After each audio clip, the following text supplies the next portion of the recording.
There's always an ongoing need for advocates for neglected and abused children. And if you ever wonder what it takes to be a volunteer, sometimes it's just best to hear from the people already doing it. Here's Vinny Vincetta with tonight's Forever Family.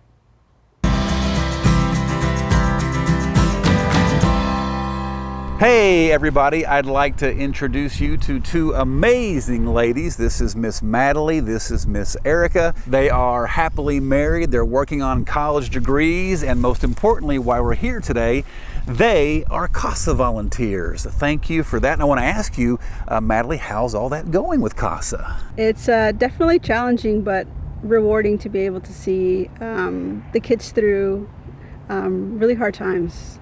But we're here. Yeah, we're here for them. You get very emotionally invested in these kids, and they become a part of you. Yeah. And so you really truly want the best for them and the best outcome. And when you do have those wins, it's very rewarding and it's beautiful to see the positive outcome. You ladies do a lot of volunteering. Madaly, why is it important to you to be involved in this way with CASA? I just think it's really important that we're part of something bigger than ourselves. And I think that we can make an impact being part of the children's lives, and that's important to us. I think I could speak for both of us, just growing up in family situations that weren't always very healthy, and at some points, we probably could have very well qualified to also end up in the foster system. We didn't have someone speaking up for us and standing up for us, and to be that person for these kids is really huge for us. CASA can always use more advocates, more volunteers. Madaly, would you have any sort of a pitch to anybody that sees this where you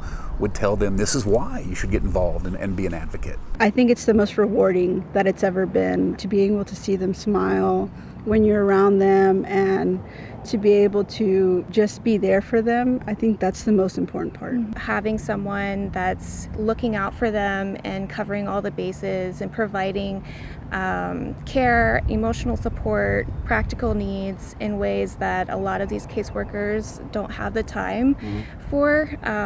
And so we really need more people that can do that to really be a light for these kids and help change the direction of their lives. Very well said, and I want to thank you ladies, and you even wore your CASA t-shirts for us today, so thank you for that, and thank you for what you do, and you're very much appreciated. And if you would like to learn more about CASA and or become an advocate and a volunteer, just find them, reach out to Child Advocates San Antonio.